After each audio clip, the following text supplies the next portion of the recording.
Assalamualaikum warahmatullahi wabarakatuh. Selamat jumpa kembali sahabat-sahabat viewer dan subscriber channel Titah Misteri. Kali ini kami akan membawakan sebuah kisah misteri yang diangkat dari kejadian nyata dengan judul Akibat Pesugihan Penglaris Gunung Kawi, full version. Selamat mengikuti. Sulawesi Selatan 1992. Malam itu Sardi merenung sayu di rumah kontrakannya. Tadi pagi dia baru saja mendarat dari penerbangan Surabaya Makassar. Selama 3 tahun merantau, baru kali ini dia mengunjungi Jawa. Tapi sama sekali tidak mampir ke rumah orang tuanya di Pasuruan, karena memang dia tidak berniat untuk pulang kampung. Perjalanan itu memang bukan perjalanan biasa. Dia ke Jawa bukan untuk mengunjungi orang tuanya, tapi menjemput jin pesugihan dari Gunung Kawi, tempat yang sudah sangat lama menjadi favorit para pemburu kekayaan lewat jalur gaib. Sardi nekat pinjam uang ke rentenir demi kebutuhan biaya perjalanan penerbangan ke Surabaya. Ada perasaan bersalah sebenarnya, tapi kondisi ekonomi keluarganya yang carut-marut karena judi dan mabuk-mabukan membuatnya terjerat hutang rentenir yang makin menumpuk. Sebenarnya tidak ada yang menuntut Sardi untuk menjadi orang kaya. Ayahnya adalah seorang yang cukup terpandang di kampung halamannya, tapi sama sekali bukan karena harta. Ayahnya disegani lebih karena beliau adalah seorang guru ngaji dan terkenal suka membantu siapapun yang membutuhkan. Pendeknya, sang ayah adalah orang yang ditokohkan karena perilaku terpuji dalam keseharian. Hal itu juga yang sebenarnya membuat Sardi bimbang menempuh jalan ini. Orang tuanya tidak pernah mempermasalahkan kondisinya yang belum juga beranjak dari kemiskinan.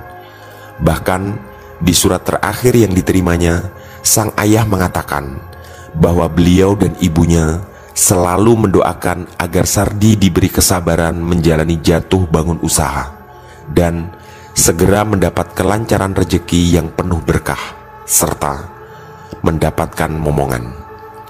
Di zaman itu, surat memang menjadi satu-satunya alat komunikasi dengan kedua orang tuanya di kampung. Entah setan apa yang kemudian meracuni Sardi hingga menempuh jalan hina ini. Mungkin karena iri terhadap dua kakaknya yang cukup sukses secara ekonomi di Surabaya, atau teman-teman sesama perantau yang ketika itu bahkan beberapa sudah punya mobil. Intinya, otaknya sudah gelap, dan malam ini adalah malam pertama semua ritual yang harus dijalani di rumah. Otaknya masih merekam jelas langkah demi langkah ritual yang harus dilewatinya. Kemarin dia dipandu di sana. Dia datang sendirian ke sana berbekal informasi dari temannya dan langsung menemui sang dukun yang ternyata adalah juru kunci dari sebuah makam. Awalnya Sardi dimandikan kembang, lalu harus minum air khusus dari sang dukun.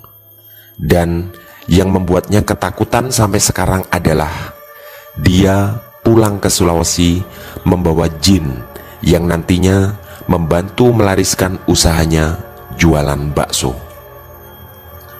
Sang jin memang belum kelihatan, tapi menurut sang dukun, jin akan menampakkan diri sesaat setelah kemenyan yang dibawa dari sana dibakar di dapur rumahnya.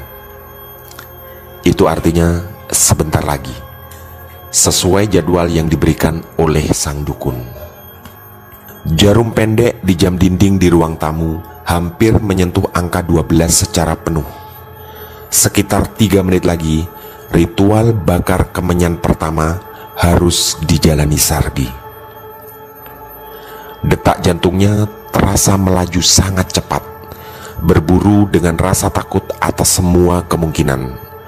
Sang istri yang juga menyetujui langkah ini sudah disuruhnya tidur sejak tadi. Karena ini adalah pesugihan tanpa tumbal nyawa, istrinya menyetujui langkah ini sejak awal. Dan jam 12.00 pun tiba. Entah kebetulan atau tidak, terdengar suara cicak bersahut-sahutan, membuat suasana malam itu semakin mencekam. Bulu kuduknya tiba-tiba berdiri tegak. Yang dia tahu sejak kecil, ini adalah sebuah pertanda ada makhluk gaib datang atau melintas. Tangan Sardi yang gemetar perlahan mengambil bungkusan kemenyan dan kemudian korek dari saku celananya. Setelah memejamkan mata berusaha menenangkan diri, kemenyan itu pun dibakarnya. Semerbak aroma kemenyan sontak memenuhi ruangan dapur yang kecil, bersama rasa dingin yang seperti menjalar merata memenuhi ruang itu. Perlahan, seperti sebuah siluet, ada semacam lukisan makhluk tinggi besar berbulu lebat di dinding dapur, dan dengan cepat menjelma menjadi sosok besar hitam yang berdiri tepat di depan Sardi. Matanya membelalak merah, nafasnya terdengar cukup keras dan berbau amis. Genderuwo, itu yang tiba-tiba teringat di otak Sardi tentang makhluk di depannya. Selama ini dia memang tidak pernah melihat langsung makhluk gaib, tapi yang ada di depannya adalah sosok yang perawakannya sering didengar sejak dia kecil. Sardi yakin ini adalah jenis genderuwo.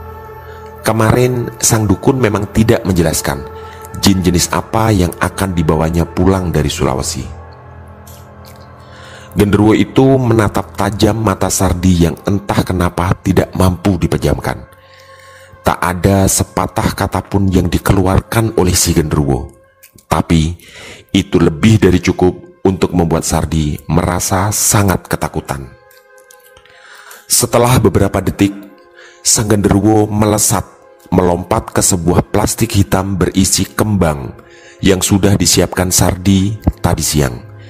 Dengan lahap, sang genderuwo menyantap kembang-kembang itu. Terdengar gigi-giginya beradu karena kecepatan makannya. Dalam sekejap, bunga itu habis tak bersisa. Pemandangan menakutkan itu terus berlanjut. Sardi semakin gemetar dalam kesadaran penuh bahwa ini harus dijalaninya setiap malam. Sang genderuwo kemudian mendengus dengan suara menyeramkan tepat di depannya lagi. Dan sesaat kemudian dia melesat menuju panci besar berisi bakso yang rencana besok sore dijualnya. Keringat dingin membasahi sekujur tubuh Sardi. Tak ada yang bisa dilakukannya. Dia teringat pesan sang dukun bahwa jin yang dibawa tidak akan mencelakainya. Yang penting setiap hari disediakan makanan berupa bunga yang biasa ditabur di makam yang banyak dijual di pasar.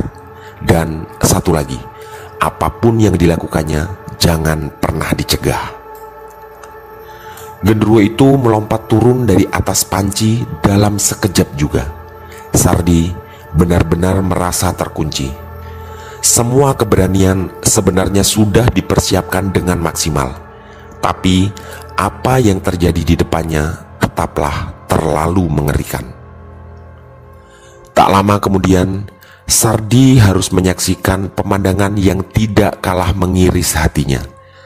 Entah bagaimana caranya, sang genderuwo tiba-tiba sudah datang dengan membopong istrinya. Ingatan Sardi kembali menuju ke apa yang disampaikan sang dukun. Jin itu tidak akan mencelakai, tapi apapun yang dilakukan jangan pernah dicegah. Sardi benar-benar semakin terkunci dalam ketidakberdayaan dan ketakutan. Sang genderuwo kemudian dengan kasar melucuti satu demi satu pakaian istrinya. Sardi benar-benar tak mampu menyaksikan itu semua. Matanya berusaha dipejamkan kuat-kuat. Tak ada yang dilihatnya, karena dia juga memalingkan wajah dari kejadian itu. Badannya semakin gemetar, dan kini dia membelakangi sang genderuwo. Sayup-sayup dan kemudian semakin jelas istrinya meronta kesakitan. Berkali-kali dia berteriak minta tolong. Air mata Sardi mengucur deras mendengar itu. Tapi lagi-lagi tidak ada yang bisa dilakukan. Kalau dia mencegah apa yang dilakukan sang genderuwo, maka mereka berdua dalam bahaya. Ini adalah pesugihan tanpa tumbal. Tapi kalau ada yang dilanggarnya, maka dia dan istrinya yang akan menjadi tumbal. Itu pesan yang berkali-kali ditekankan oleh sang dukun kemarin. Sardi benar-benar tidak punya pilihan. Rasa takut, amarah, cemburu bercampur aduk menjadi satu. Cukup lama Sardi harus bergelut dengan itu semua. Walaupun posisinya membelakangi genderuwo dan istrinya, dia bisa membayangkan rasa sakit istrinya dengan teriakan-teriakan yang melolong-lolong seperti itu, tanpa ada apapun yang bisa diperbuatnya. Perlahan, rasa amarahnya sedikit menurun, karena teriakan kesakitan istrinya sudah berkurang dan bahkan hilang sama sekali. Tapi ini yang terjadi berikutnya. Setelah tak lagi berteriak kesakitan, istrinya terdiam tanpa suara. Tapi tak lama kemudian yang terdengar adalah desahan-desahan kenikmatan dari mulut istrinya. Sardi berteriak memaki dirinya sendiri, tapi itu semua hanya bisa dilakukan dalam hati. Air matanya mengucur semakin deras. Sungguh tidak pernah disangkanya mencari pesugihan akan semengerikan ini. Rasanya sangat lama kejadian itu. Erangan-erangan kenikmatan dari mulut istrinya semakin jelas terdengar, dan sepertinya sang istri mencapai puncak kenikmatan berkali-kali. Setelah suara-suara kenikmatan yang sangat lama itu, suasana menjadi kembali hening. Perlahan dan dengan berusaha mengumpulkan semua keberanian, Sardi membalikkan badannya untuk melihat kondisi sang istri. Terlihat jelas istrinya sedang tertidur pulas, dengan senyum penuh kenikmatan dan tanpa sehelai benang pun menutupi tubuhnya. Air mata Sardi semakin menjadi. Dia benar-benar merasa menjadi seorang suami yang hina, yang demi keinginan materi rela berbagi tubuh istri yang sangat dicintainya. Perlahan tangannya diulurkan untuk membelai sang istri yang masih sangat pulas kelelahan. Tapi tiba-tiba sebuah tendangan keras tepat mendarat di perutnya. Sardi pun terpental hingga tubuhnya tersandar ke dinding dapur. Dan dalam kondisi matanya terbuka, dia melihat sang genderuwo menggauli istrinya lagi. Ya, kali ini tepat di depan matanya. Sardi lagi-lagi memalingkan mukanya, tapi desahan-desahan kenikmatan dari mulut istrinya benar-benar terdengar sangat jelas. Tak ada suara teriakan minta tolong, tak ada lagi lolongan kesakitan. Yang ada hanya satu irama, desah kenikmatan yang tiada tara. Rasanya pergumulan itu lebih lama dari yang tadi. Hatinya terasa sangat perih teriris-iris. Tangannya sempat berusaha menggapai tubuh istrinya, tapi tenaganya seperti hilang entah kemana, dan besarnya rasa takut yang tidak mampu dilawan. Sardi hanya bisa menunggu momen-momen erotis itu selesai. Setelah erangan puncak kenikmatan dari sang istri yang entah keempat atau kelima kalinya, terdengar suara hembusan angin yang sangat keras. Seperti ada sesuatu yang melesat keluar dari dapurnya, dan bersama itu pula sang genderuwo menghilang dari pandangan matanya. Sardi kemudian mendekati istrinya dengan merangkak karena rasa sakit akibat tendangan tadi. Kali ini dia yakin sang genderuwo telah selesai menuntaskan nafsunya. Dirabanya tubuh sang istri dan tiba-tiba tubuh istrinya pun menghilang. Sardi berusaha berdiri dengan sangat tertatih. Setelah dia yakin mampu berdiri, perlahan kakinya dilangkahkan menuju kamar. Dengan hati-hati, pintu kamar dibukanya. Dan sangat mengejutkan, istrinya benar-benar tertidur tanpa berpakaian. Hati Sardi meronta-ronta lagi dalam ketidakberdayaan. Usahanya untuk menghibur diri hancur lebur seketika. Tadinya dia berpikir yang dia lihat hanyalah kejadian gaib yang tidak benar-benar nyata. Tapi kali ini otaknya tidak bisa dibohongi.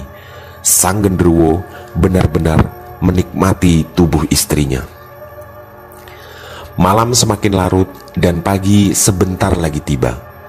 Sardi yang duduk mengutuk diri di ruang tamu belum berhasil memejamkan mata. Ada penyesalan luar biasa karena kejadian yang baru disaksikannya. Sang dukun tidak pernah bercerita tentang genderuwo yang akan menggauli istrinya.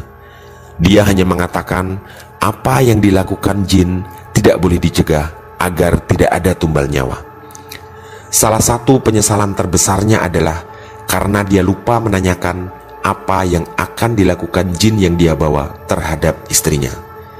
Tapi semuanya sudah terlambat, dan ini baru malam pertama dari rangkaian 6 bulan yang disepakatinya dengan sang dukun. Jarum pendek di jam dinding ruang tamu sudah menunjuk angka 3, dan Sardi belum berhasil memejamkan matanya. Dia yakin horor malam itu sebentar lagi selesai. Yang didengarnya sejak kecil, gangguan makhluk halus akan berakhir menjelang subuh karena mereka harus pulang dan tidur. Entah benar atau tidak, tapi itulah yang sering didengarnya.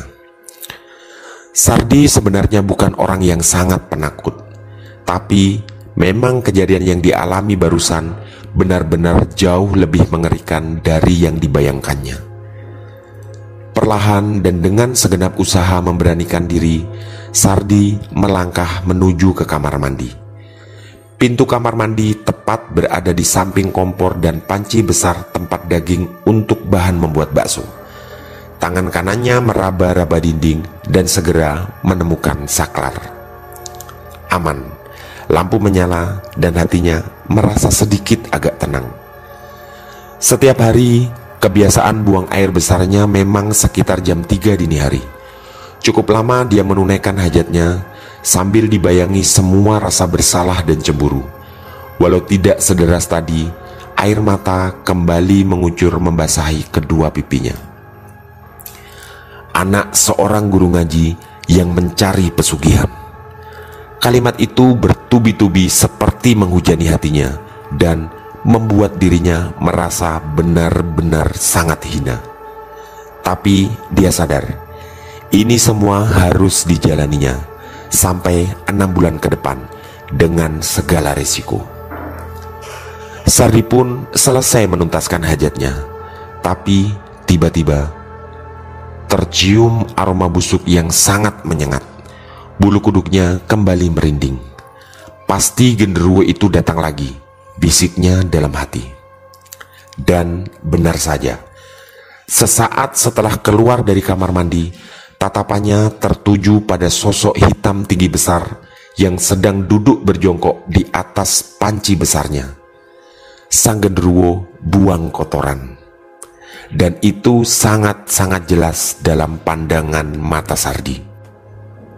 Sardi berjalan terhuyung sambil menutup hidungnya dengan sangat kuat. Aroma itu benar-benar sangat busuk, berpadu dengan aroma amis dari tubuh si genderuwo. Rasanya belum pernah dia mencium bau sebusuk ini. Sardi bahkan sampai harus keluar dari rumah dan berdiri di depan pintu. Aroma tanah dan angin dini hari di luar cukup membantu penciumannya terhindar dari bau busuk itu. sempat mondar-mandir di depan pintu beberapa lama, dan bau busuk itu pun perlahan menghilang bersama alunan suara sholawat menjelang subuh yang sayup-sayup terdengar dari masjid. Sardi kali ini merasa cukup berani berjalan ke dapur. Dia sangat yakin sang genderuwo sudah pergi karena alunan suara sholawat dan sebentar lagi adzan subuh pasti akan mengganggunya. Hal itu juga yang sangat diyakini Sardi sejak kecil. Dan ternyata benar. Pemandangan menjijikkan genderuwo buang kotoran sambil berjongkok sudah hilang. Tapi ada yang aneh. Tiba-tiba Sardi mencium aroma bumbu yang sangat sedap semerbak. Dia sempat menjulurkan wajahnya di atas panci besarnya. Ya, dari sanalah aroma sedap itu berasal. Otak Sardi berusaha merangkai satu demi satu kejadian ketika kemarin dia melaksanakan ritual bersama sang dukun. Sang dukun sempat menjelaskan tentang bunga yang dimakan oleh jin. Itu yang akan diolah menjadi bumbu pemikat lidah para pembeli baksonya. Yang penting, kamu harus menyediakan seplastik bunga setiap malam, karena itu yang akan jadi penyedap rasa, ucap sang dukun ketika itu. Di titik ini, Sardi perlahan berhasil melupakan semua rasa takut yang tadi sangat mencengkeram. Matanya kali ini berbinar. Ternyata begini proses penglaris makanan, bisiknya dalam hati. Waktu terus berjalan dan pagi itu udara sangat cerah. Perlahan terdengar suara istrinya bangun, sambil beberapa kali menggeliatkan tubuhnya. Sang istri tiba-tiba memeluknya. "Terima kasih ya mas yang tadi malam," ucap sang istri sambil berkali-kali mendaratkan ciuman mesra ke pipi dan dada Sardi. Sardi hanya membalas dengan senyuman tipis yang sebenarnya sangat kecut. Otaknya lalu mengolah bermacam kemungkinan. Dia yakin sang istri merasa tadi malam Sardilah yang melayaninya. Ada perasaan berdosa yang tiba-tiba menyelinap dan kemudian memenuhi ruang hatinya. Sardi kemudian teringat satu momen bersama sang dukun. Di sebuah ruangan, hanya berdua, Sardi mengungkapkan sebuah permintaan tolong agar istrinya tidak ikut menyaksikan semua kejadian yang melibatkan sang jin. Sang dukun pun menyetujuinya. "Bisa pak, tapi istrimu tetap tahu kalau ini pesugihan. Hanya saja saya bantu apa yang dilakukan jin, istrimu tidak melihat dan tidak tahu," ucap sang dukun di ruangan itu. Sambil masih memeluk sang istri, perasaan Sardi benar-benar campur aduk dan berkecamuk. Ada rasa takut yang perlahan bisa dikendalikannya. Ada rasa cemburu yang juga berusaha diatasinya. Ada perasaan senang karena istrinya tidak tahu apa yang dilakukan genderuwo. Dan ada keyakinan bahwa pesugihan model penglaris ini akan benar-benar membawanya ke kekayaan. Perlahan Sardi melepaskan pelukannya. Entah kenapa rasa kantuk belum juga datang. Padahal sejak tadi malam dia tidak tidur. Mungkin karena perasaan senang dan yakin bahwa ini semua akan berhasil. Sardi kemudian segera mempersiapkan dagangannya. Dari mencetak bakso sampai semua bumbu dan pernak-pernik untuk jualan nanti sore. Sang istri pun terlihat bersemangat setelah Sardi menceritakan bahwa ritual bakar kemenyan tadi malam berlangsung lancar dan tidak ada kejadian aneh. Istrinya terlihat sangat kelelahan, tapi berulang kali senyumnya terlihat mengembang lebar, diselingi beberapa ciuman yang mendarat di pipi Sardi. Waktu pun berjalan lagi dan sore pun tiba. Sardi siap mendorong gerobaknya ke lokasi jualan yang hanya berjarak sekitar 150 meter dari kontrakannya. Di jalan kecamatan yang cukup ramai itu, ada dua penjual bakso lain yang tempatnya tidak terlalu jauh.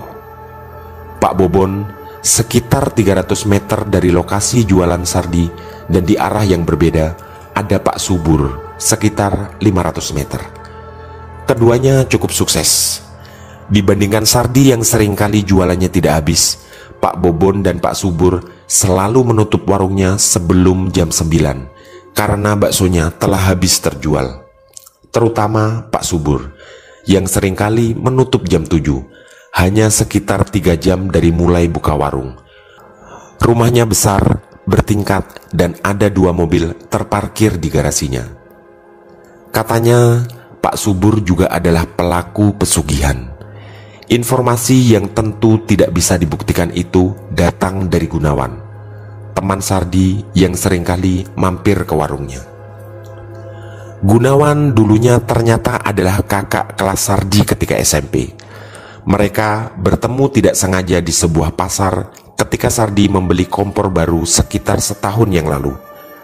Karena kampung halaman yang berdekatan dan berasal dari SMP yang sama, mereka berdua menjadi sangat akrab sejak itu. Dari Gunawan pula Sardi mendengar tentang pesugihan. Gunawan bercerita bahwa dia tahu banyak orang sukses karena pesugihan, walaupun Gunawan sendiri mengaku tidak berani menjalani itu. Awalnya hanya bercerita biasa, bercanda, lalu kemudian serius. Ekonomi Sardi terguncang hebat dan terjerat hutang rentenir yang menumpuk karena kebiasaannya mabuk dan main judi yang tadinya hanya dijadikan sebagai kegiatan iseng semata. Gunawan sempat berkirim surat dengan temannya di Malang, dan itu menjadi awal informasi tentang pesugihan Gunung Kawi yang kini dijalani Sardi. Tumpukan hutang dan silau dengan harta benar-benar telah membuat nalar sehat Sardi tertutup. Sekitar jam 4 sore, Sardi membuka warung gerobaknya. Hari itu benar-benar di luar dugaan Sardi. Bakso yang dibuat 3 kali lebih banyak dari biasanya, ludes hanya dalam waktu sekitar 3 jam. Sardi memang mempersiapkan bahan bakso yang jauh lebih banyak, karena itu adalah salah satu pesan dari sang dukun. Bahkan setelah baksonya habis, masih ada sekitar 7 atau 8 orang yang datang mencari bakso kepadanya. Sang dukun benar-benar sakti, ucap Sardi dalam hati. Sardi dan sang istri berjalan pulang mendorong gerobak dengan hati yang berbinar. Sesampai di rumah kontrakan kecilnya, dengan tangan gemetar dihitungnya uang hasil jualan hari itu, 3.464.000 rupiah. Itu adalah jumlah yang luar biasa. Dibanding hari-hari biasa yang hanya sekitar 100 ribuan, itu tentu sangat membuat Sardi dan istrinya senang luar biasa. Sardi memeluk istrinya dan sang istri membalas dengan cubitan-cubitan manja. Hari itu benar-benar berkesan. Rasa kantuk kemudian menyergap Sardi. Dia teringat matanya belum beristirahat sejak tadi malam. Sardi kemudian berbaring di atas kasur kamarnya, ditemani sang istri setelah membereskan semua peralatan jualan dan mempersiapkan bahan bakso untuk keesokan harinya, sambil mengatakan bahwa dia sangat lelah dan ingin beristirahat. Tak lama kemudian, karena keletihan yang amat sangat, Sardi pun berangkat ke alam tidur. Malam itu terasa sangat dingin, dan Sardi tiba-tiba merasa ada yang menggoyang-goyangkan kakinya. Matanya spontan terbuka, dan dia melihat sang istri sedang lelap tertidur di sampingnya. Bau amis memenuhi kamar, diiringi bulu kuduk yang berdiri di sekujur tubuhnya. Sardi lalu teringat setiap malam ritual yang harus dijalaninya. Dengan gontai dilangkahkan kakinya menuju dapur. Sardi sangat sadar rangkaian ritual harian harus segera dijalaninya lagi. Dibukanya lemari kecil di dapur dan tangannya meraih 2 plastik hitam di sana. Plastik pertama berisi bungkusan-bungkusan kecil kemenyan, dan plastik kedua adalah tempat bunga yang tadi sempat dibelinya di pasar. Tangan kanannya meraih sebuah korek di saku celana, dan kemenyan pun dibakarnya. Tiba-tiba sekejap kemudian sang genderuwo itu muncul, berdiri tepat di depannya. Ada rasa takut yang dirasakan Sardi, tapi rasanya menurun dibanding tadi malam. Mungkin karena kali ini dia lebih siap. Seperti tadi malam, tak ada kata-kata keluar dari mulut si genderuwo. Entah, mungkin karena makhluk ini memang tak bisa berbicara. Hanya desisan suara nafas yang terdengar sangat jelas, bersama bau amis menyengat yang sontak memenuhi ruangan. Matanya merah menatap tajam tepat ke arah Sardi. Seperti orang linglung, sang genderuwo seperti mengamati wajah Sardi. Lendir terlihat semburat menetes deras dan menambah bau amis menjijikkan yang sejak tadi sudah sangat menyengat. Sardi hanya pasrah sambil melihat genderuwo itu melahap dengan rakus seplastik bunga yang entah bagaimana caranya tiba-tiba ada dalam genggamannya. Sardi teringat pesan sang dukun, jin itu tidak akan mencelakainya. Yang penting apapun yang dilakukan jangan pernah dicegah. Kejadian mengerikan dan menjijikkan itu sempat berlangsung beberapa lama, sampai tiba-tiba sang genderuwo itu lenyap dari pandangan mata Sardi. Dengan duduk diam terpaku, Sardi menunggu apa yang akan terjadi. Ingatannya masih sangat jelas ketika tadi malam sang genderuwo datang dan membopong istrinya. Tapi kali ini tidak ada kejadian itu. Suasana kemudian menjadi sunyi, hanya meninggalkan bau semerbak yang tertinggal seakan memberi tanda bahwa sang genderuwo berada belum jauh dari situ. Hening Sardi melamun sampai perlahan terdengar suara itu. Sardi memejamkan mata berusaha mempertajam pendengarannya. Bukan suara desis sang genderuwo yang didengarnya, tapi desahan sang istri. Sardi yakin itu pasti desah istrinya. Desah demi desah itu semakin lama semakin keras terdengar. Otak Sardi sangat-sangat bisa membayangkan apa yang terjadi bersama desah kenikmatan itu. Desah itu semakin erotis, membelah suasana malam bersama bau amis yang masih sangat menusuk. Air mata Sardi kembali menetes, tapi tak sederas tadi malam. Masih ada rasa sakit, cemburu dan amarah, tapi entah kenapa semua terasa jauh lebih terkendali. Sardi kemudian berusaha mengalihkan ingatannya pada tumpukan uang hasil jualannya tadi sore. Itu cukup membantunya mengatasi rasa cemburu yang sebenarnya masih berkecamuk di semua ruang di hatinya. Desah-desah kenikmatan itu semakin cepat terdengar dengan volume yang tidak beraturan, dan seperti racauan-racauan kecil dari istrinya sampai di satu titik yang Sardi sangat hafal, erangan puncak kenikmatan dari sang istri. Rasa cemburu yang kembali menjaliri tubuhnya membawa serta kucuran deras keringat dingin. Tapi lagi-lagi Sardi sadar ini semua harus dijalaninya, mau tidak mau. Kembali Sardi berusaha sekuat tenaga mengalihkan ingatannya pada hasil jualan bakso yang melimpah tadi sore. Hanya itu satu-satunya yang bisa membantu mengatasi rasa cemburu yang luar biasa. Ingatannya lalu berjalan liar. Dalam hati dia berjanji, nanti setelah 6 bulan masa perjanjian, dia tidak akan melanjutkan pesugihan penglaris ini, dan semua hasil jualannya akan ditabung untuk membuka usaha yang jauh lebih besar dan normal. Ya, dia ingin hidup dan berdagang secara normal, sambil menebus kesalahan dengan menjadi suami yang jauh lebih baik, meninggalkan semua kebiasaan buruk main judi dan mabuk-mabukan.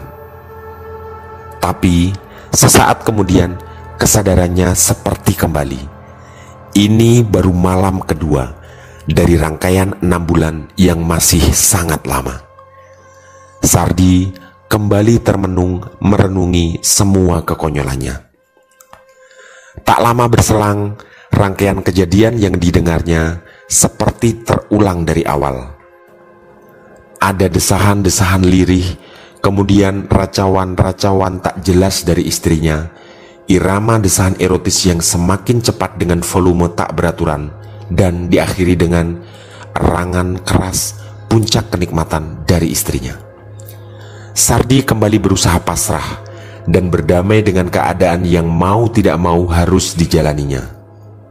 Sebagai sebuah syarat agar jualannya laris dan agar terhindar dari tumbal, kalau dia sampai berusaha mencegah apapun yang dilakukan oleh si genderuwo. Malam itu, Sardi merasa hitungannya ada di angka 5. Ya, 5 kali dia mendengar peristiwa yang berulang dan diakhiri erangan puncak kenikmatan dari mulut istrinya. Dalam ketermenungan yang makin liar, tiba-tiba si genderuwo muncul lagi, tepat di depan Sardi. Kali ini bukan hanya diam, tapi terlihat tersenyum penuh kepuasan. Senyum genderuwo mengembang cukup lebar, tapi tetap membawa suasana kengerian yang terlalu sulit untuk dilukiskan. Sardi hanya diam, karena itu yang dia yakin harus dilakukannya, tak mencegah apapun yang dilakukan oleh si genderuwo. Tiba-tiba, secepat kilat bersama hembusan angin yang melesat, si genderuwo pun mengulangi apa yang dilakukannya tadi malam. Melompat ke atas panci besar yang berisi daging untuk bahan bakso dan sambil berjongkok membuang kotoran. Bau amis berpadu dengan bau sangat busuk kotoran memenuhi ruangan dapur kecil itu. Sardi dengan perlahan melangkah keluar rumah sambil menutup hidung sekuat-kuatnya. Di depan rumah, seperti tadi malam, dia berjalan ke sana kemari sambil menunggu si genderuwo menuntaskan hajatnya membuang kotoran. Dan ternyata kejadiannya kemudian sama persis dengan kemarin. Bau busuk itu perlahan lenyap seiring sayup-sayup suara sholawat dari masjid menjelang subuh. Sardi segera melangkah menuju dapur dengan rasa takut yang jauh lebih bisa dikendalikan. Semuanya persis seperti kemarin. Di dapurnya tercium aroma bumbu yang sangat sedap. Keyakinannya pun semakin kuat. Dagangannya akan selaris kemarin. Waktu pun berjalan. Hari demi hari harus dilalui dengan rutinitas yang selalu berulang.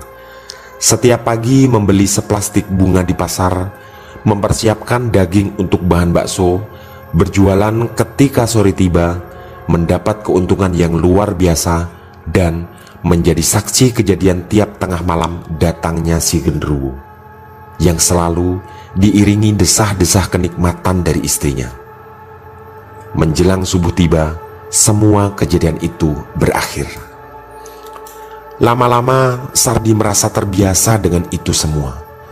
Seringkali dia juga merasa bersyukur pernikahannya yang sudah berjalan 3 tahun belum dikaruniai momongan. Kehadiran anak kecil tentu akan mempersulit dirinya menjalani semua rangkaian ritual. Minggu kedua setelah menjalani pesugihan penglaris, Sardi berhasil mewujudkan salah satu impiannya, membeli sepeda motor idamannya dengan cash tanpa cicilan. Hari-hari berikutnya berjalan sangat memuaskan secara ekonomi. Rumah kontrakannya tetaplah kecil, tapi berbagai barang keperluan berhasil dilengkapinya. Dari televisi, lemari es, freezer penyimpan daging, serta memperbarui semua peralatan jualannya. Pendek kata, Sardi merasa sangat puas dengan apa yang kini dimilikinya. Ketika sebulan telah berlalu, Sardi menjadi sangat terbiasa dengan semuanya. Kelelahannya menjalani ritual setiap malam biasanya diganti dengan istirahat di siang hari. Hanya satu yang kemudian mengganjal di batinnya. Dia tidak bisa memuaskan hasrat sebagai seorang suami. Ya, sebagai laki-laki dewasa normal, tentu itu adalah kebutuhan yang sebenarnya tidak bisa ditawar. Tapi dia sadar, selama 6 bulan istrinya adalah milik si genderuwo, walaupun istrinya tidak pernah tahu akan hal itu. Akhirnya, setiap malam ketika menjalani ritual dan sampai pada desahan-desahan erotis istrinya, Sardi selalu keluar rumah dan bersama Gunawan dia menyalurkan kebutuhan biologisnya pada seorang janda yang rumahnya berjarak sekitar 2 km. Tanpa Sardi sadari, Gunawan benar-benar menjadi pembuka dari semua hal hina yang dijalaninya. Setiap kali Gunawan mengantar ke janda itu, Sardi selalu memberi semacam uang jasa 50-100 ribu, jumlah yang sangat besar di zaman itu. Hari demi hari berlalu dan kebiasaan itu benar-benar menjadi pola rutin dalam kehidupan Sardi. Setiap malam si genderuwo menikmati tubuh istrinya dan hampir setiap malam pula Sardi ditemani Gunawan memuaskan hasrat birahinya ke janda itu yang bernama Murni. Murni adalah seorang janda tanpa anak yang bercerai dari suaminya sekitar setahun yang lalu. Parasnya manis, walaupun tidak terlalu berisi seperti istri Sardi, tapi tutur katanya yang lembut dan sopan benar-benar memikat Sardi. Sardi dan Murni lalu benar-benar terlihat hubungan perselingkuhan yang rutin dan serius. Murni paham kondisi Sardi yang sudah beristri, tapi Murni juga seperti terlihat menikmati hubungan terlarang itu. Secara ekonomi, Murni yang tadinya hanya seorang pedagang sayur di pasar, dipenuhi semua kebutuhannya oleh Sardi. Masalah uang di titik ini sama sekali tidak menjadi kendala bagi Sardi. Suatu hari, Murni menyatakan ingin dinikahi Sardi sebagai istri kedua, yang kemudian dijanjikan Sardi beberapa bulan lagi, setelah dia benar-benar sukses membangun bisnis bakso dan mendapat rumah kontrakan yang jauh lebih layak. Sardi hanya minta syarat, jangan sampai Murni hamil sebelum dinikahinya sebagai istri kedua. Murni pun sepakat dan menggunakan berbagai pengaman untuk menghindari kehamilan. Sardi benar-benar hafal di luar kepala waktu-waktu yang harus dibaginya setiap malam. Sekitar jam 12 malam dia membakar kemenyan, lalu si genderuwo datang, melahap bunga sebagai makanannya, lalu masuk ke kamar istrinya. Ketika desah istrinya mulai terdengar, Sardi bersama Gunawan ke rumah Murni, dan Sardi memuaskan hasratnya di sana. Lingkaran hubungan itu pun menjadi rumit dan unik. Istrinya menjadi kekasih gelap genderuwo dan Murni menjadi kekasih gelap Sardi. Minggu demi minggu berlalu dan Sardi benar-benar mulai menikmati kehidupannya.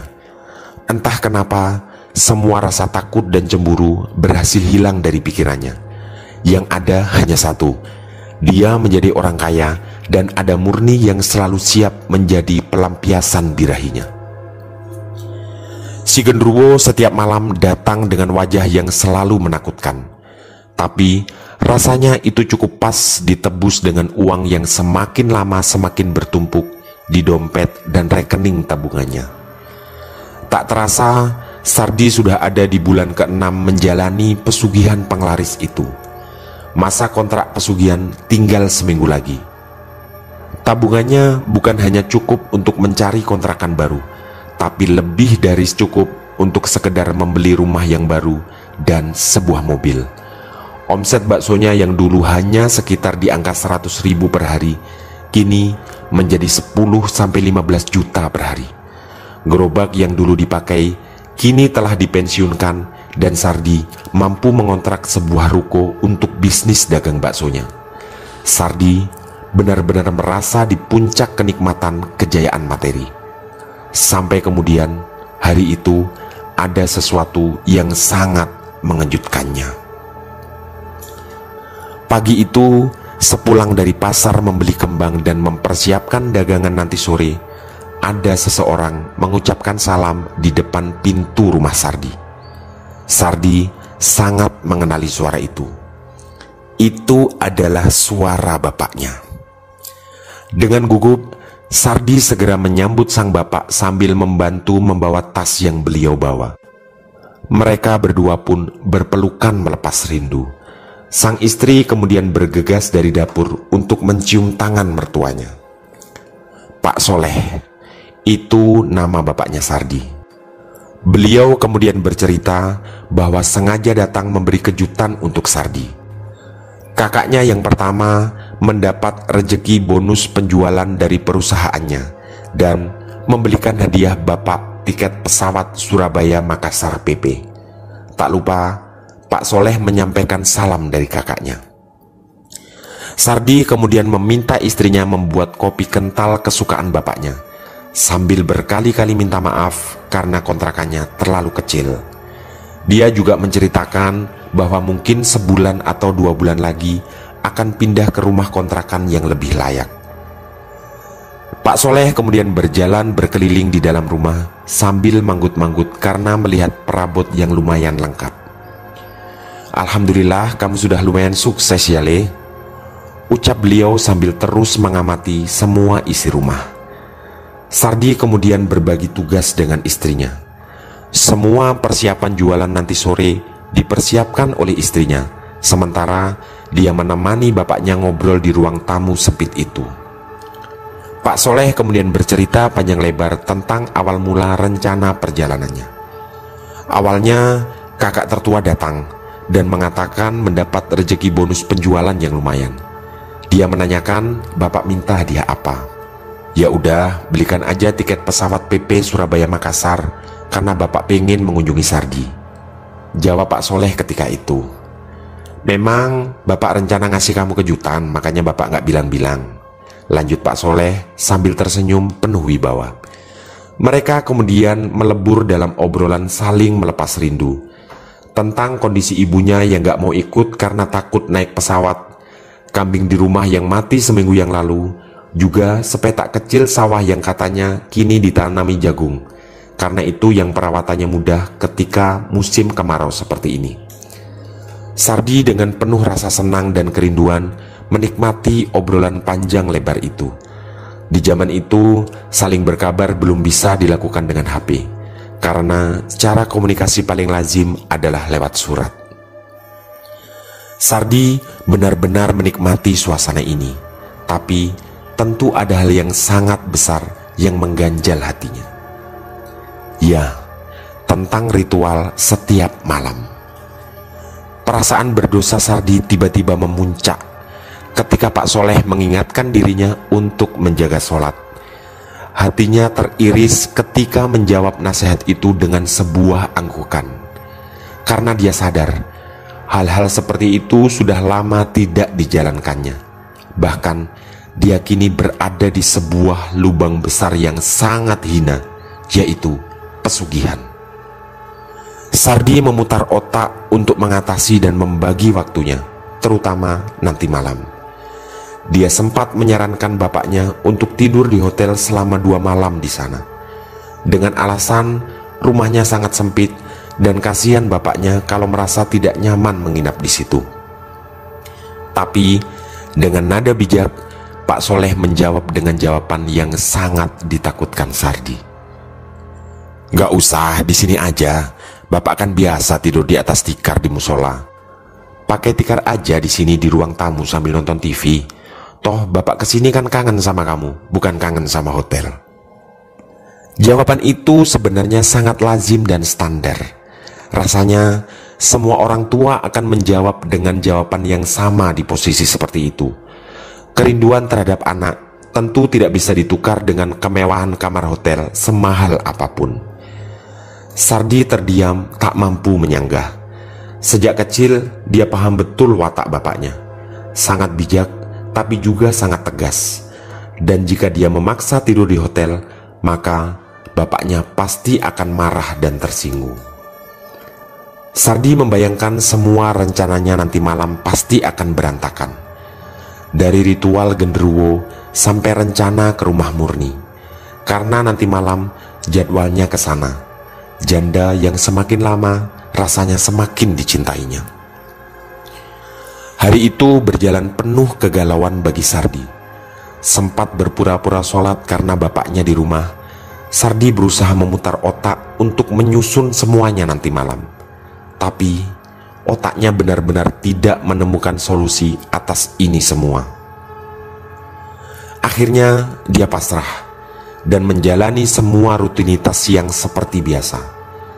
Tidur siang dan ketika sore tiba bersiap membuka jualannya. Sesaat sebelum mendorong gerobaknya ke ruko yang telah dia kontrak, Pak Soleh sempat menanyakan di mana tempat jualan Sardi. Sardi kemudian menjelaskan bahwa tempat jualannya tidak terlalu jauh, sambil menunjuk ruko itu. Juga Sardi beralasan belum pindah kontrakan karena tidak mudah mencari kontrakan baru di sekitar situ, karena dia tidak ingin mendapat kontrakan yang jauh dari warungnya. Sardi bersama istrinya kemudian pamit untuk berjualan. Wajah Pak Soleh terlihat bahagia mengetahui kondisi Sardi yang cukup sukses secara materi. "Hati-hati Le, jangan lupa banyak baca sholawat," begitu pesan Pak Soleh. Sardi hanya mengangguk sopan mendengar nasihat itu, tapi tentu saja diiringi hati yang menangis karena dia sangat sadar betapa hinanya kondisinya saat ini. Seperti biasanya, warung bakso Sardi sangat ramai. 3 karyawannya terlihat kewalahan melayani banyaknya pesanan. Tapi benak Sardi benar-benar berkecamuk dengan segala ketakutan, sambil membayangkan apa yang akan terjadi nanti tengah malam ketika bapaknya ada di rumah itu. Di titik ini dia sangat menyesal kenapa tidak segera mencari rumah kontrakan yang jauh lebih layak dan besar, sehingga cukup ada kamar untuk tempat tidur bapaknya, sambil menghindari bapaknya tahu atas semua ritual yang harus dijalaninya. Maghrib baru saja berlalu dan dagangan Sardi hampir habis. Tiba-tiba muncullah Pak Soleh berjalan kaki sambil membawa tas pakaian. Tak terlihat apapun yang aneh di wajah beliau. Dengan tenang, Pak Soleh berucap, "Le, carikan ojek ya, Bapak mau tidur di hotel saja." "Inje Pak, biar saya yang antar aja," jawab Sardi penuh rasa puas, karena akhirnya bapaknya mau tidur di hotel.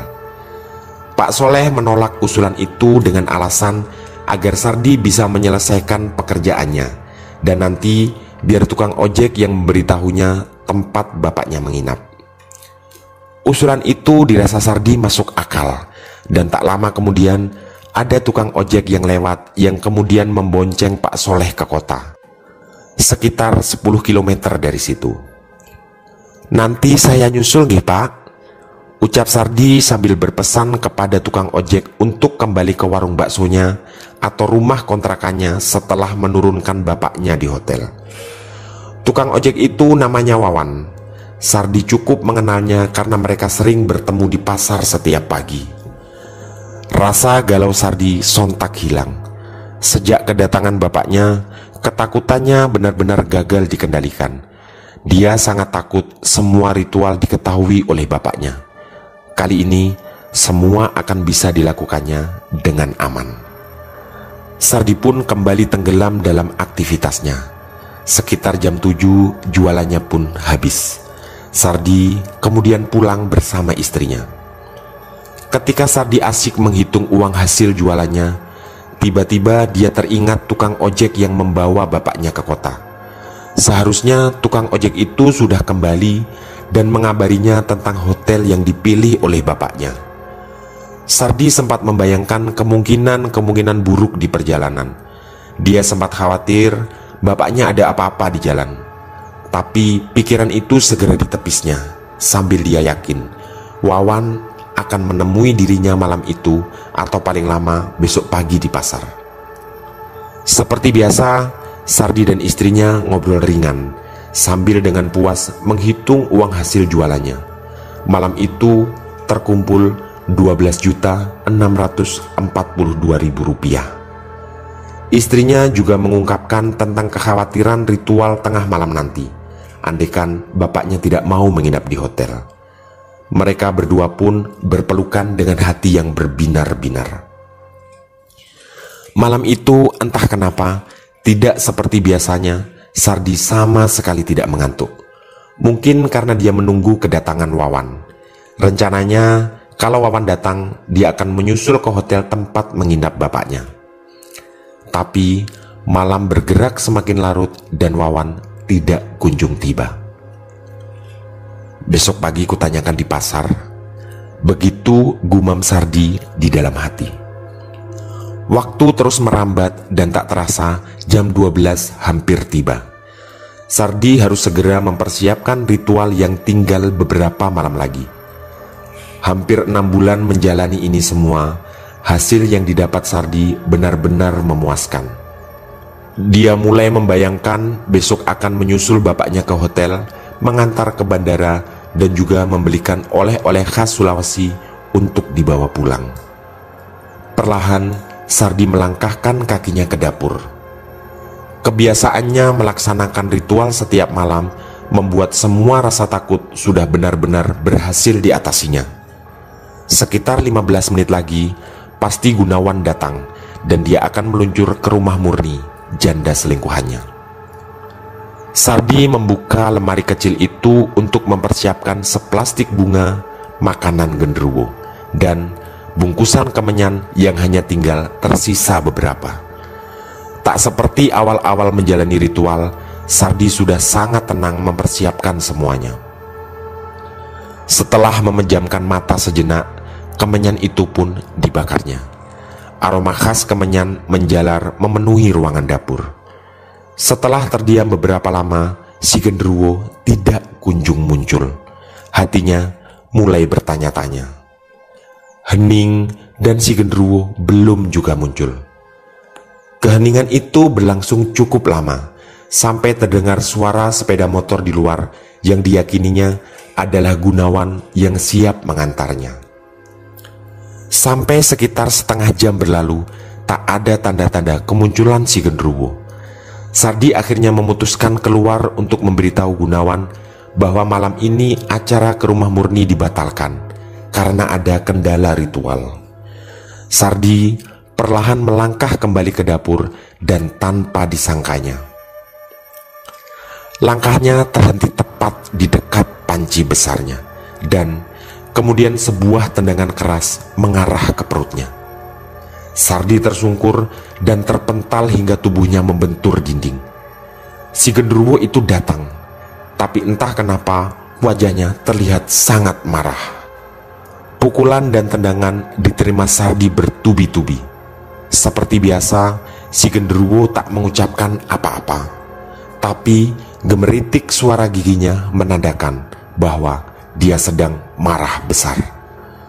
Otak Sardi tak mampu menemukan jawaban atas apa yang sebenarnya terjadi. Untungnya kejadian mengerikan itu segera berakhir. Terdengar suara hembusan angin cukup kuat keluar jendela dapur, dan dia yakin itu adalah pertanda bahwa genderuwo itu telah pergi. Dengan sangat tertatih, Sardi melangkah pelan menuju ruang tamu. Rasa sakit dan keletihan tubuhnya memaksanya berhenti sejenak dan duduk di meja kecil di depan TV. Matanya tiba-tiba menangkap secarik kertas di atas meja. Dengan rasa penasaran, segera diraihnya kertas itu. Ternyata kertas itu berisi tulisan. Bapak sudah tahu apa yang sebenarnya kamu lakukan. Jangan mengelak. Bapak malu punya anak seperti kamu. Sardi merasa terpukul sangat keras membaca tulisan itu. Dia benar-benar terkejut. Ternyata bapaknya mengetahui ini semua. Sardi tiba-tiba teringat bahwa selain guru ngaji, bapaknya adalah orang yang terkenal punya kemampuan mengatasi gangguan-gangguan gaib yang kadang terjadi di masyarakat. Wajar kalau bapaknya sangat paham dengan ini semua. Sardi kemudian teringat saat-saat bapaknya membawa tas menuju tempat jualannya. Tadinya mau menginap di rumah, tapi tiba-tiba minta tidur di hotel. Sardi merasa sangat menyesal karena gagal mengartikan sikap bapaknya tadi sore. Sardi menangis dengan hati yang sangat teriris. Tangisan itu semakin lama semakin kuat sampai membangunkan istrinya. Dalam tangisnya, Sardi menceritakan semuanya. Sambil menunjukkan secari kertas itu, dia berkata, "Bapak itu juga orang pintar, pasti dia bisa tahu keanehan di rumah ini." Sardi kemudian mengatakan pada istrinya bahwa ritual malam ini gagal total dan dia harus segera menyusul bapaknya besok pagi. Sisa malam itu dilewati dengan penuh kekalutan. Sardi memutuskan untuk tidak membuka jualan esok hari. Besok akan difokuskan untuk ketemu Wawan dan bertanya di hotel mana bapaknya menginap. Setelah bertempur dengan segala kegalauan malam, pagi pun tiba. Sardi segera pamit menuju pasar. Di pasar dia mencari-cari Wawan yang entah kenapa tidak berhasil ditemukannya. Akhirnya dia bertanya ke tukang ojek lain tentang di mana Wawan tinggal. Setelah mendapat jawaban, dengan terburu Sardi bergegas menuju ke sana. Sardi dan Wawan hanya kenal biasa, sering bercanda di pasar hampir setiap pagi, tapi dia tidak tahu tempat tinggal Wawan. Ternyata rumah Wawan tidak terlalu jauh dari pasar, hanya sekitar 1 kilometer di pinggir jalan arah menuju kota. Setelah menemukan rumah itu, dengan gugup Sardi mengetuk pintu dan syukurnya Wawan ada di sana. Penuh kepanikan, Sardi langsung mencecar Wawan dengan banyak pertanyaan. Wawan pun menjelaskan semuanya. "Maaf Mas Sardi, Bapak tadi malam bukan minta antar ke kota, tapi minta antar langsung ke Makassar." Di titik ini Sardi merasa sangat terkejut. Makassar berjarak sekitar 60 km dari situ. Ada perasaan bersalah yang luar biasa, sehingga bapaknya harus menempuh perjalanan sejauh itu dengan ojek di malam hari. Wawan kemudian melanjutkan ceritanya. Katanya Pak Soleh minta diantar ke Makassar, tapi tidak turun di hotel manapun. Dia minta turun di tengah kota dan mau cari hotel sendiri. Sepertinya dia memang ingin menginap di hotel atau mencari penginapan yang tidak diketahui keberadaannya. Pak Soleh juga memberi Wawan uang lebih agar 2 hari ke depan tidak usah ngojek. Sardi mendengarkan itu semua dengan seksama. Hatinya semakin yakin bapaknya mengetahui semuanya. Dia juga teringat momen ritual yang gagal tadi malam, di mana si genderuwo sangat marah dan kemudian pergi. Dalam hati, Sardi sangat yakin semua ini ada hubungannya. "Terus Bapak cerita apa lagi?" tanya Sardi semakin mengejar penjelasan dari Wawan. "Gak ada Mas, Bapak gak cerita apa-apa, cuma itu saja." Begitu jawab Wawan sederhana. Sardi merasa sedikit lega mendengar itu. Artinya Wawan juga tidak tahu apa yang sebenarnya terjadi. Sejak kecil dia ingat betul, bapaknya sangat pandai menyembunyikan kemarahan di depan orang lain, dan tidak suka mengumbar cerita apapun kepada orang lain yang bukan urusannya. Sardi segera pamit dan dengan terburu pulang ke rumah. Sesampainya di rumah, Sardi menceritakan semua informasi yang didapatkan dari Wawan. Sardi dan istrinya segera menyusun rencana. Mencari tempat menginap bapaknya adalah hampir mustahil di tengah kota sebesar Makassar. Tapi Sardi ingat, bapaknya akan pulang dengan penerbangan besok jam 7 pagi. Karena itu yang sempat dibacanya di tiket kemarin. Setelah cukup lama berunding, mereka memutuskan untuk segera ke kota, mencari tiket ke Surabaya untuk hari penerbangan besok. Tak lupa, mereka juga sepakat jualannya akan tutup selama beberapa hari dan ritual yang hanya tinggal beberapa malam akan ditinggalkan dan dikorbankan. Sardi merasakan kesialan demi kesialan terus menimpanya. Di perjalanan, dia sempat menabrak seorang penyeberang jalan yang untungnya tidak terlalu terluka parah, sehingga dengan uang damai sebesar 500.000 perjalanan bisa dilanjutkan. Setelah itu, ban belakang sepeda motornya sempat bocor dan itu menunda perjalanannya sekitar 1 jam. Sesampai di kota, di sebuah biro travel, ternyata semua tiket penerbangan ke Surabaya untuk besok sold out alias habis terjual. Sardi benar-benar merasa ini semua adalah akibat buruk dari pesugihan yang dijalaninya. Sang istri sempat mengusulkan besok ke bandara untuk mengantar bapaknya pulang, tapi itu segera ditolak Sardi. Dia tidak ingin bapaknya marah di bandara dan khawatir itu akan mengganggu kesehatan beliau yang memang sudah cukup tua. Akhirnya sebuah keputusan diambil. Mereka mencari tiket penerbangan untuk lusa, sehari setelah bapaknya pulang. Mereka akhirnya mendapat tiket penerbangan lusa jam 7 pagi. Sardi segera membonceng istrinya pulang dan kemudian mempersiapkan rencana perjalanan ke Jawa. Dengan uang yang kini banyak dimilikinya, dia bisa mencarter mobil ke Makassar dan menginap selama 2 malam di salah satu hotel di sekitar Bandara Sultan Hasanuddin, Makassar. Selama 2 malam di Makassar, Sardi dan istrinya masih diliputi semua kegalauan. Kemungkinan buruk ketika nanti di Jawa terbayang di pikiran.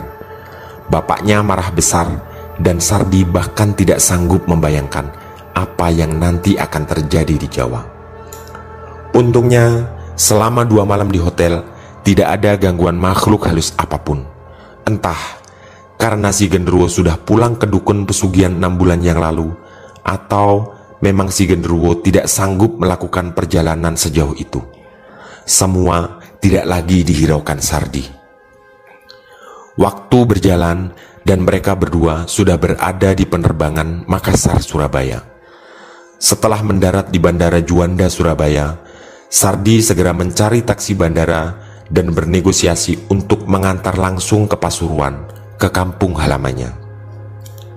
Sardi merasa badannya tidak sehat karena keletihan akibat kurang tidur beberapa hari. Sepanjang perjalanan tidak banyak yang dibicarakan dengan istrinya. Mereka berdua tenggelam dalam ketakutan tentang kemungkinan kelanjutan kemarahan bapaknya. Entah apa yang mereka harus terima. Di titik ini hanya pasrah yang bisa dipilih. Taksi itu berjalan pelan ketika melewati jalan desa yang berlobang di sana-sini. Dari kejauhan, terlihat rumah berwarna putih tempat Sardi dibesarkan. Ada kerinduan yang membekap hatinya.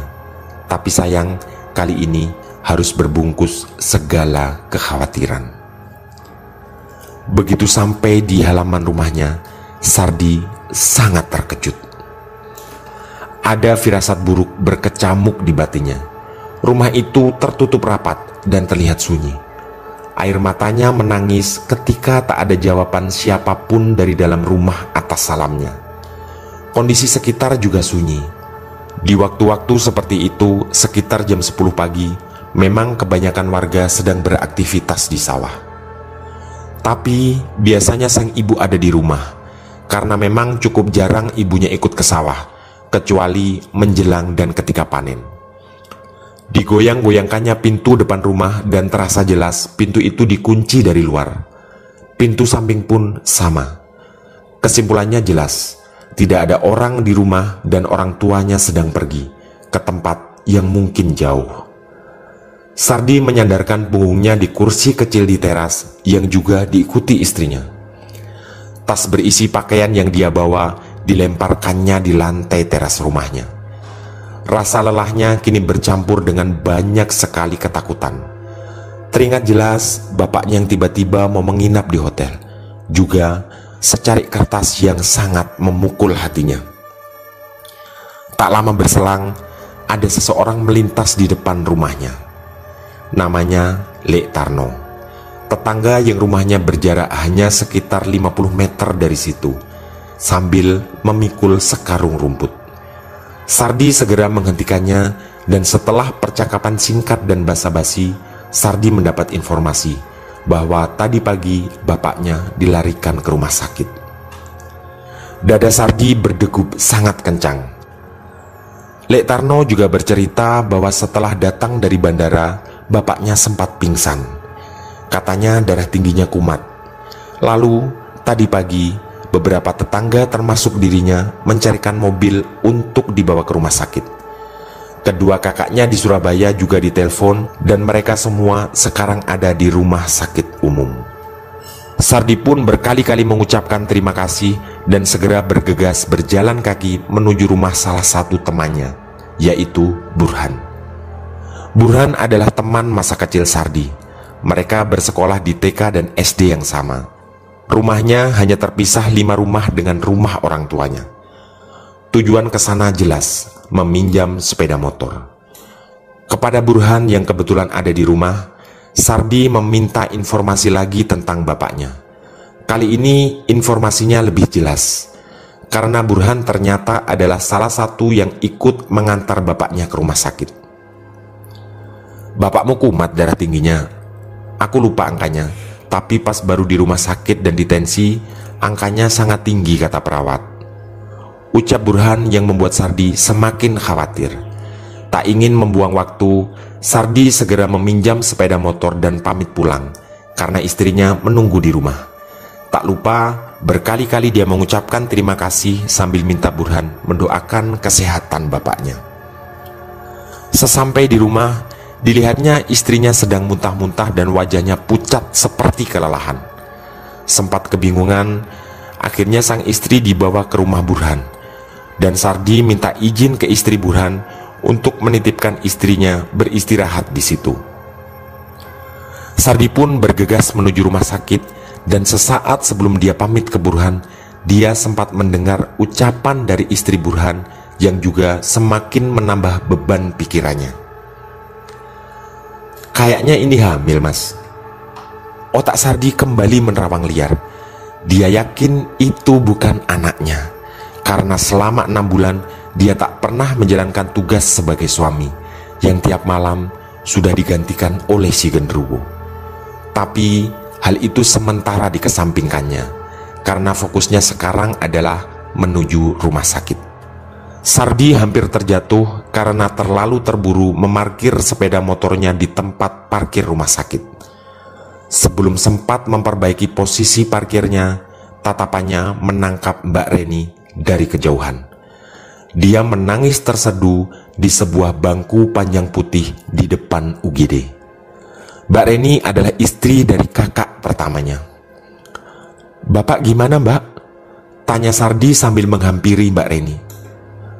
"Bapak sudah gak ada, Dek, sekitar 5 menit yang lalu," ucap Mbak Reni di tengah tangisnya. Lagi, hantaman besar dirasakan Sardi. Sardi kemudian berlari setelah mendapat informasi dari Mbak Reni tentang nomor kamar tempat bapaknya dirawat. Sempat bertanya-tanya ke beberapa petugas yang berpapasan, Sardi pun sampai ke kamar itu.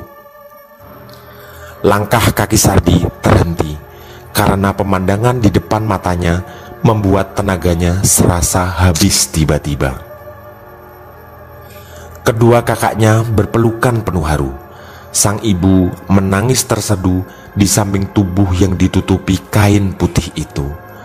Terlihat seorang perawat setengah baya seperti berusaha menenangkan ibunya. Sardi kemudian berlari tersungkur di pangkuan ibunya setelah merasa tenaganya tiba-tiba kembali. Sang ibu yang terkejut dengan kehadirannya segera memeluk dan membelai-belai rambutnya. Tak ada kata-kata yang terucap di ruangan itu, hanya tangis haru yang menyayat hati memenuhi ruangan. Dengan tangan sangat gemetar, Sardi membuka kain yang menutupi tubuh ayahnya. Wajah ayahnya terlihat tersenyum penuh wibawa. Dengan air mata yang semakin deras mengalir, Sardi mencium wajah itu. Wajah yang sejak kecil menemani hidupnya, mengajarinya sholat dan mengaji, memberinya semangat setiap kali dia berada dalam kesulitan, tapi akhirnya sangat dikecewakannya. Air mata Sardi semakin tak terbendung, sampai belayan lembut ibunya menenangkan hatinya. "Insya Allah bapakmu bagus, Le. Bapakmu berangkat tepat setelah menyelesaikan ucapan syahadatnya." Sardi semakin menenggelamkan tubuhnya dalam pelukan sang ibu. Ada rasa bersyukur luar biasa atas penjelasan barusan. Bapakmu kayaknya kecapean datang dari Juanda kemarin. Tiba-tiba pingsan dan sampai di sini darahnya tinggi sekali. Lanjut sang ibu dengan suara yang masih bercampur tangis. Hati Sardi benar-benar terasa hancur lebur. "Aku penyebab kematian bapak," ucapnya dalam hati berkali-kali. Untungnya tidak ada kemarahan apapun yang dia rasakan dari ibunya. Dia sangat yakin, walaupun bapak mengetahui semuanya di Sulawesi, tapi itu tidak diceritakan pada ibu dan kakak-kakaknya. Waktu pun kemudian berjalan, dan jenazah sang bapak dibawa pulang dengan mobil jenazah dari rumah sakit. Bagi Sardi, suara sirine mobil jenazah terasa seperti alunan lagu kesedihan, sekaligus sebuah penghakiman atas kebodohannya. Sebelum sampai di rumah, Sardi yang mengendarai sepeda motor di belakang mobil jenazah mampir ke rumah Burhan untuk mengembalikan sepeda motor dan menjemput istrinya. Tak disangkanya, istrinya juga pingsan. Burhan sempat bercerita bahwa istrinya mengeluhkan sakit perut yang amat sangat dan mungkin karena keletihan pingsan. Sardi mendampingi istrinya yang kemudian sadar dan segera membawanya pulang. Warga sudah berkerumun sangat banyak di depan rumahnya. Tak heran karena Pak Soleh memang sangat dihormati orang semasa hidup beliau. Keluarga sepakat bahwa jenazah Pak Soleh akan dikebumikan secepatnya. Semuanya dipersiapkan saat itu juga. Istri Sardi beristirahat di kamar ibunya. Sardi bersama kedua kakaknya sepakat memikul keranda bersama Lek Tarno. Setelah prosesi pemandian jenazah, keranda pun dipersiapkan. Sesaat sebelum Sardi memegang keranda itu, terdengar istrinya berteriak dari dalam kamar ibunya. Sardi pun segera berlari dan posisinya sebagai pengangkat keranda diganti oleh salah satu tetangganya. Dilihatnya sang istri kesakitan sambil memegangi perut. Setelah diskusi kecil dengan ibunya, Sardi sepakat meminjam mobil kakaknya yang dibawa dari Surabaya. Dengan pengalaman sempat menjadi sopir mikrolet beberapa tahun lalu, Sardi pun mengantar istrinya ke rumah sakit. Hanya mereka berdua, karena semua keluarga di rumah sedang sibuk mempersiapkan pemakaman. Di perjalanan, Sardi merasakan kesedihan yang luar biasa. Hatinya berkata bahwa sang bapak bahkan tidak berkenan dirinya ikut memikul keranda menuju pemakaman. Satu persatu kejadian di Sulawesi memenuhi benaknya, terutama rangkaian kejadian yang menggambarkan kemarahan bapaknya. Sardi pun sampai di rumah sakit. Setelah menjalani pemeriksaan awal, perawat mengatakan bahwa istrinya hamil dengan usia sudah 3 bulan. Jadi istrinya diminta banyak istirahat dan menghindari aktivitas yang menguras fisik. Sardi pun menyetujui dan malam itu atas perintah dokter, dia menemani istrinya di rumah sakit. Tidak ada yang mengunjunginya malam itu, tapi dia sangat maklum karena memang di rumah sedang sibuk rangkaian pemakaman dan tahlilan. Hari terus berjalan dan sang istri seringkali mengalami kesakitan yang luar biasa. Karena hal itu dan saran dari dokter, Sardi tidak boleh meninggalkan istrinya. Harus selalu mendampinginya karena ini adalah kehamilan anak pertama. Malam demi malam dilewati Sardi dengan sering merenung. Anak yang sedang dikandung istrinya bukanlah anaknya, dan hanya dia yang tahu. Bahkan sang istri pun sama sekali tidak mengetahui hal itu. Seringkali perasaan cemburu hadir, tapi tentu semuanya sudah terlambat. Dia bahkan sempat takut anaknya nanti lahir tidak seperti bayi pada umumnya, karena itu sebenarnya adalah anak dari si genderuwo yang setiap malam tidur bersama istrinya sebagai syarat pesugihan. Di sisi lain, walaupun ibu dan kakak-kakaknya seperti tidak tahu apa yang sedang dijalaninya, tapi hatinya merasa sangat yakin bahwa sang bapak sebenarnya juga tidak berkenan dia ikut semua acara tahlilan. Dari prosesi pemakaman, tahlilan malam pertama sampai malam ke-7, Sardi tidak pernah hadir karena kondisi istrinya yang tidak bisa ditinggal. Untungnya sang ibu yang sesekali mengunjungi dengan bijak memaklumi hal itu. "Udah, nggak apa-apa, yang penting kamu mendoakan bapakmu. Ini anakmu juga penting, apalagi ini kehamilan pertama, jadi ya harus benar-benar dijaga," ucap sang ibu suatu kali. Ibunya juga sempat berbagi pengalaman kepada istrinya tentang masa-masa kehamilan anak pertama, dan banyak memberi saran, terutama agar tidak memikirkan hal-hal yang berat demi kesehatan sang buah hati. Akhirnya, setelah 8 malam di rumah sakit, kondisi istrinya berangsur membaik dan diizinkan pulang. Kondisi keuangan yang sangat baik, bahkan cenderung berlimpah, membuat Sardi sama sekali tidak merasa kesulitan membayar biaya rumah sakit yang sebenarnya relatif mahal karena istrinya dirawat di ruang pavilion. Sesampai di rumah orang tuanya, Sardi berusaha memikirkan tentang rencana masa depan. Sulawesi jelas tidak masuk dalam rencana masa depannya. Masa pesugihan telah berakhir, dan sejak semula dia tidak ingin terus-terusan tenggelam dalam hal seperti itu. Toh, secara materi, semua sudah lebih dari cukup untuk membuka usaha lain di Jawa. Sardi kemudian menulis surat untuk Haji Kahar, pemilik rumah kontrakan dan juga ruko tempat warung baksonya. Dia mengabarkan bahwa sepertinya dalam waktu dekat dia belum bisa ke sana karena kondisi orang tua. Sardi juga membuat sebuah keputusan penting, menulis surat kepada Gunawan dan memintanya menjual semua barang di rumah kontrakannya dengan harga berapapun, dan hasilnya nanti dibagi 2, separuh untuk Gunawan dan separuh untuk Murni, sambil menitipkan salam bahwa dalam waktu dekat dia belum bisa ke Sulawesi. Malam itu ada kejadian lain yang sangat memukul Sardi. Bukan kejadian gaib, karena sejak pulang ke Jawa dia sama sekali tidak merasakan gangguan, tapi ucapan sang ibu yang mendudukkannya di ruang tamu. "Le, ibu mau ngomong," kata ibunya dengan wajah yang terlihat sangat kelelahan. "Injih bu," sahut Sardi dengan sangat sopan.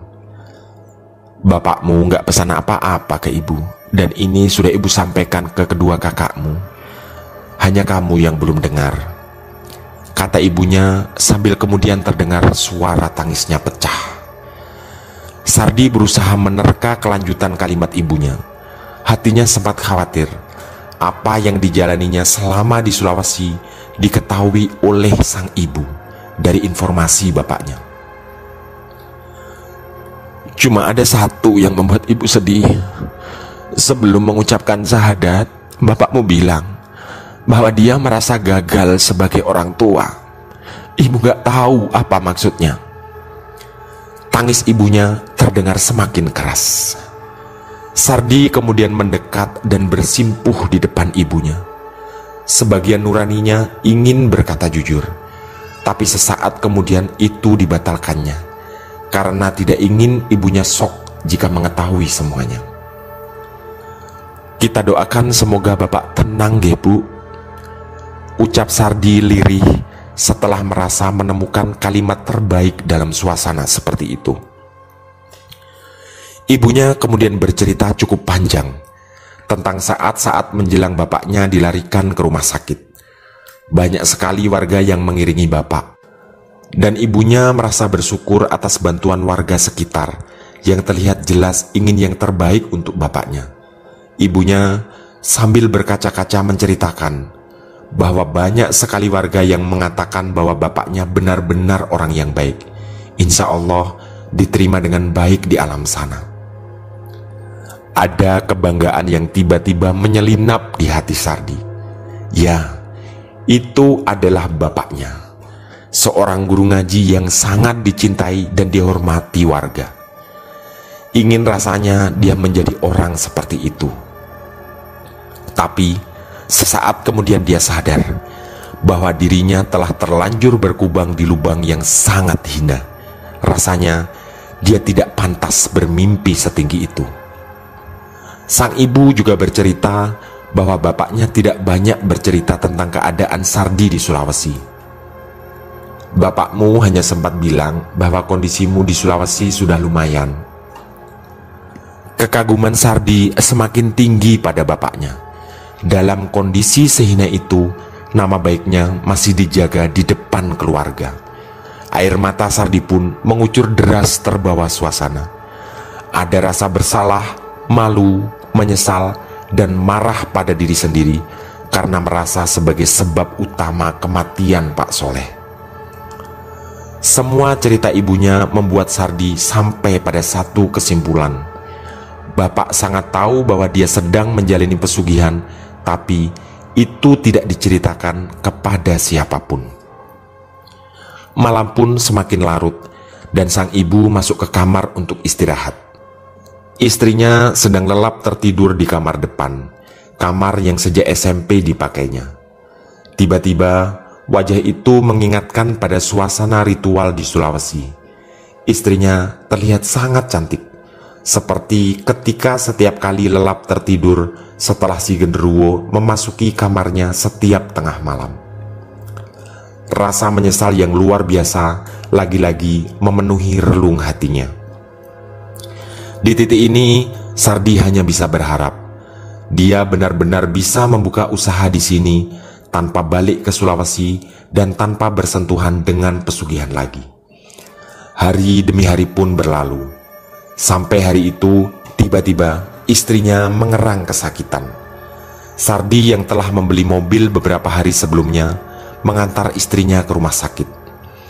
Dokter sempat memeriksa kondisi kehamilannya dan mengatakan bahwa semuanya baik-baik saja.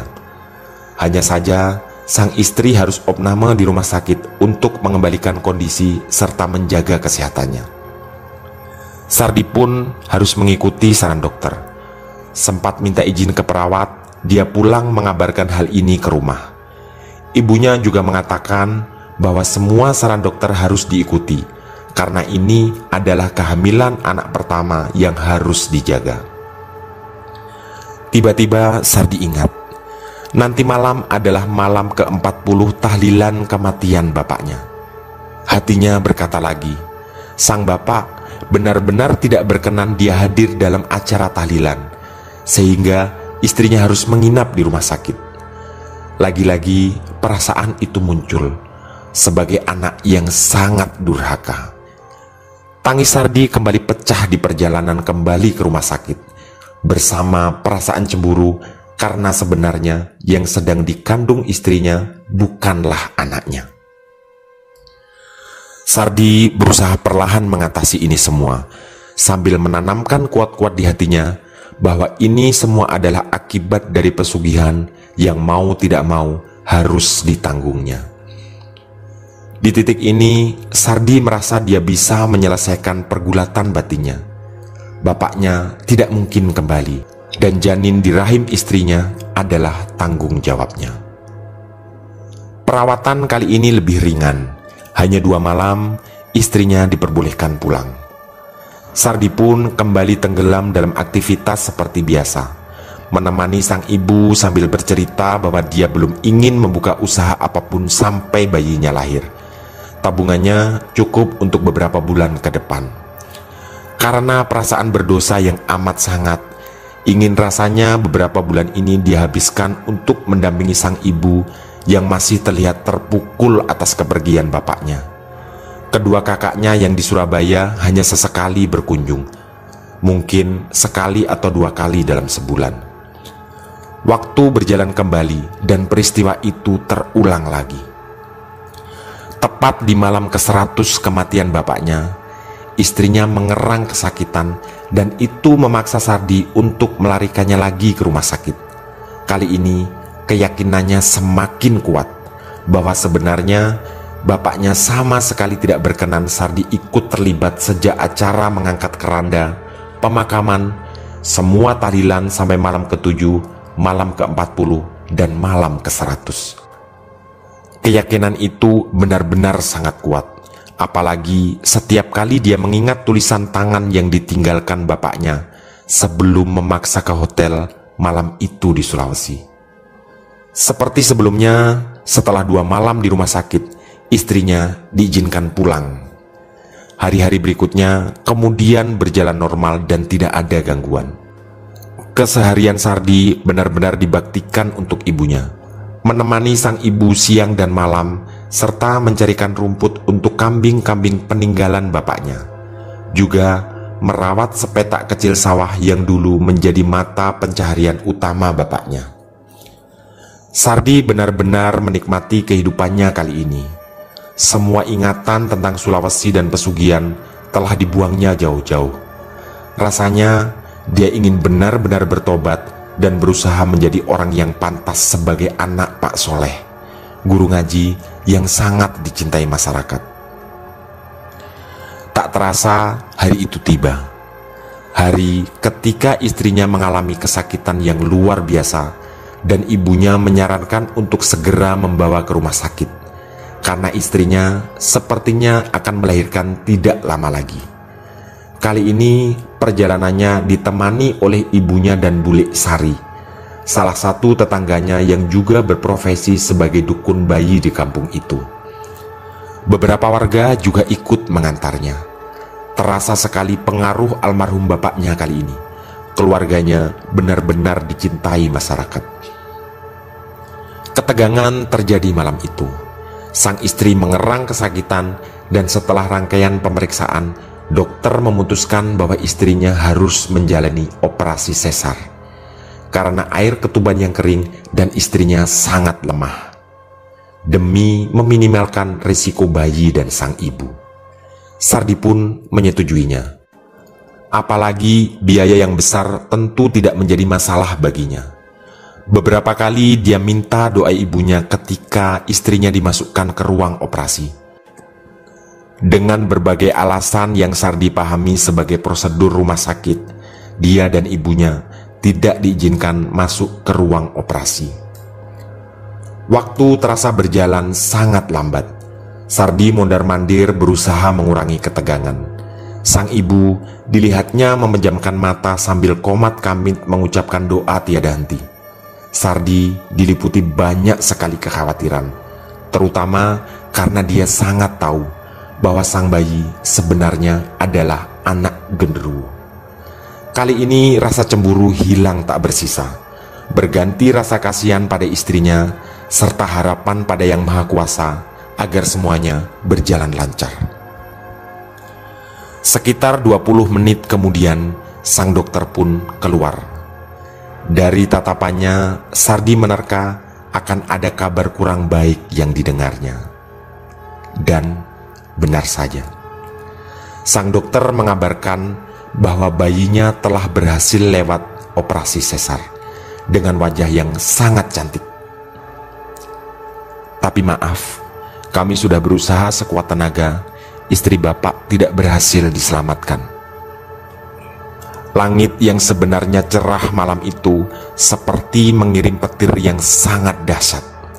Sardi spontan berteriak dan menangis sejadi-jadinya. Sang ibu berusaha menenangkannya, walaupun air mata beliau juga tidak kalah deras mengucur. Sardi telah kehilangan istrinya, tapi dia harus bersyukur sang bayi berhasil diselamatkan. Suasana di depan ruang operasi itu menjadi sangat mengharukan dan menyayat hati. Beberapa tetangga yang ikut mendampingi terlihat mengerumuni Sardi dan ibunya untuk memberi penguatan. Sardi terduduk tersandar di tembok rumah sakit. Di titik ini dia sadar, semua ini terjadi karena kesalahannya. Pesugihan itu menjadi awal petaka dalam kehidupannya. Waktu kembali berjalan dan Sardi harus melanjutkan kehidupan bersama bayinya tanpa didampingi oleh istrinya. Setiap malam dia berdoa agar semua dosanya diampuni dan agar bapak dan istrinya benar-benar mendapat tempat terbaik di sisi Allah Subhanahu wa Ta'ala. Bayi mungil cantik itu kemudian dinamainya Bunga Suliana, di mana kata terakhir yaitu Suliana adalah nama almarhum istrinya. Sardi sadar betul itu bukan anaknya. Tapi dia juga harus paham bahwa bayi cantik itu tidaklah layak menanggung dosanya. Malam itu, ketika Bunga Suliana terlelap tidur, Sardi memandangi wajah cantiknya dan bersumpah dalam hati, dia akan menjaga Bunga Suliana dengan segenap jiwa dan raganya. Tamat. Demikian kisah misteri dari kami akibat pesugihan penglaris Gunung Kawi full version. Semoga kisah-kisah misteri dari kami cukup menghibur dan menemani sahabat-sahabat semua. Mohon maaf apabila terdapat kesalahan dalam penuturan kata. Pesan saya, jangan bercermin sendirian di tengah malam. Sampai jumpa.